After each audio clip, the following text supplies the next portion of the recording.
বন্ধুরা, আজকে আমি সলমন আইল্যান্ড থেকে পাপুয়া নিউ গিনি যাব। আমি এখন সলমন আইল্যান্ডের হনিয়ারা এয়ারপোর্টে। আমি এখানে কাস্টমস ইমিগ্রেশন করছি। এখন এটা একটা গেট আছে, কিন্তু আমাকে ম্যানুয়ালি করতে হলো।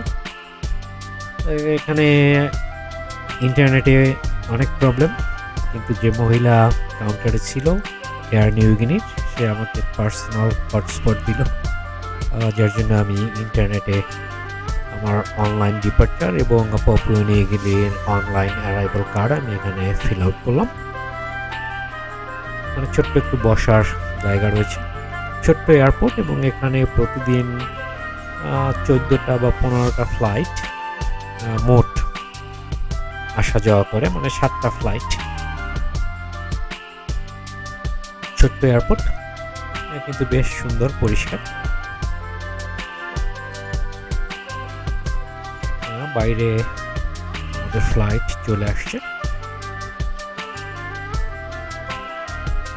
যে সিঁড়ি দেখছেন, এই সিঁড়ি দিয়েই আমরা প্লেনের মধ্যে প্রবেশ করব।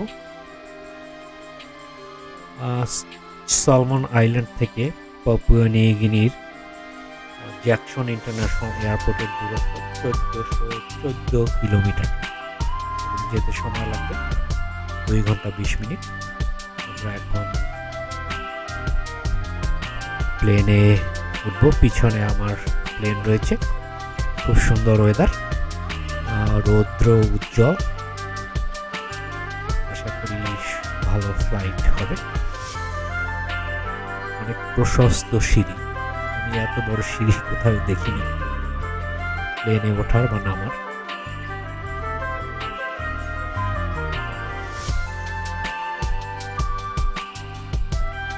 এখানে যথারীতি আমাদের একজন এয়ার ক্রু আমাদের ওয়েলকাম জানালো। এখানে 6টা বিজনেস ক্লাসের সিট রয়েছে। আমি ইকোনমি ক্লাসের যাত্রী। এই অঞ্চলে প্লেন ভাড়া অনেক বেশি। সিটগুলিও বেশ ভালো, প্রত্যেকটা সিটের পিছনে মনিটর রয়েছে।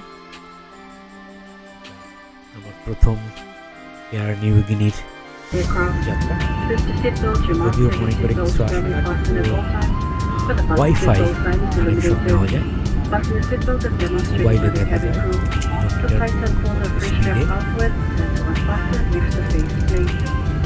এয়ার ক্রু সে দেখাচ্ছে কীভাবে ইমার্জেন্সিতে অক্সিজেন নিতে হবে।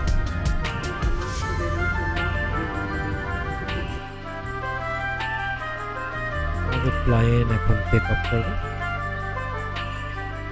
ছোট্ট রানওয়ে,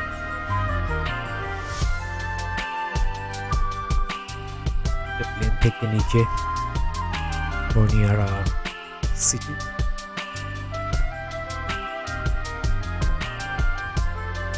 পুরাটাই প্যাসিফিক ওশানের উপর দিয়ে আমরা যাব।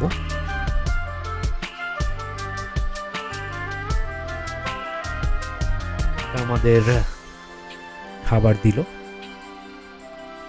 স্যান্ডউইচ, এবং এটা 50 বছর পূর্তি করেছে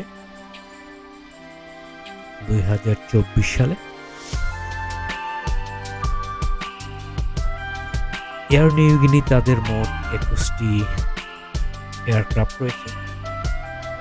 এয়ারবাস আছে, বোয়িং আছে, ফোকার আছে, বোম্বাইডার, 4 ধরনের এয়ারক্রাফট দিয়ে তারা তাদের প্যাসেঞ্জার নেওয়া করে। 22টি ডোমেস্টিক গন্তব্যে তাদের ফ্লাইট চলাচল করে, এবং 16টি ইন্টারন্যাশনাল ফ্লাইটে তারা তাদের ফ্লাইট পরিচালনা করে, এবং বৎসরে প্রায় 3 লাখ প্যাসেঞ্জার তারা ক্যারি করে।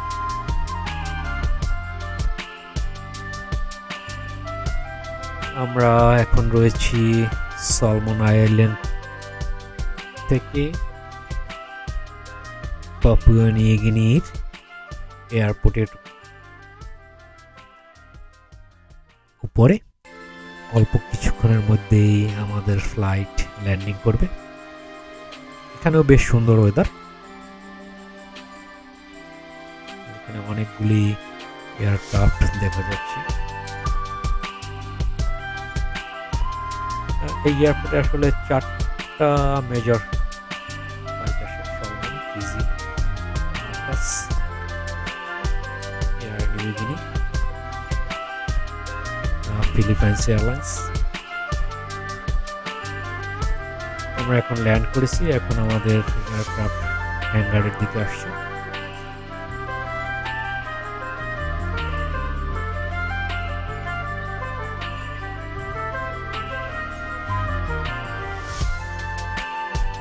মোটামুটি ঢাকার চেয়ে অনেক বড় রানওয়ে। এখানে পাশে আর একটা ফ্লাইট উড্ডয়ন করলো।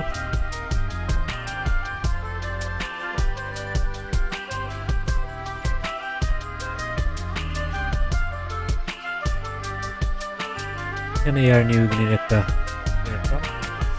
এটা আমি এখন এয়ারপোর্টে প্রবেশ করলাম, ইমিগ্রেশন কাস্টম শেষ করে এখন নিচে নামছি। এখানে ছবিগুলি, আর্টগুলি আসলে খুবই সুন্দর, কালারফুল।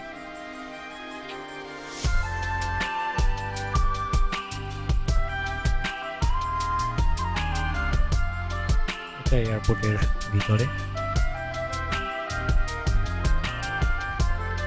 আমি এখন এয়ারপোর্টের বাইরে চলে আসি। আমার হোটেল থেকে আমাকে পিক আপ করার জন্য চালক চলে আসছে। আমি এখন এয়ারপোর্ট থেকে যাচ্ছি। সব মিলিয়ে ফ্লাইটের খুব সুন্দর ছিল। আমার কাছে মনে হয়েছে যে পৃথিবীর ভিতর সবচেয়ে খারাপ ফ্লাইট আমি ইউজ করেছি এয়ার ইন্ডিয়া, তারপরে বিমান বাংলাদেশ। দেখেন এয়ারপোর্টটাও অনেক সুন্দর। বাইরে আমি এখন হোটেলের দিকে যাচ্ছি।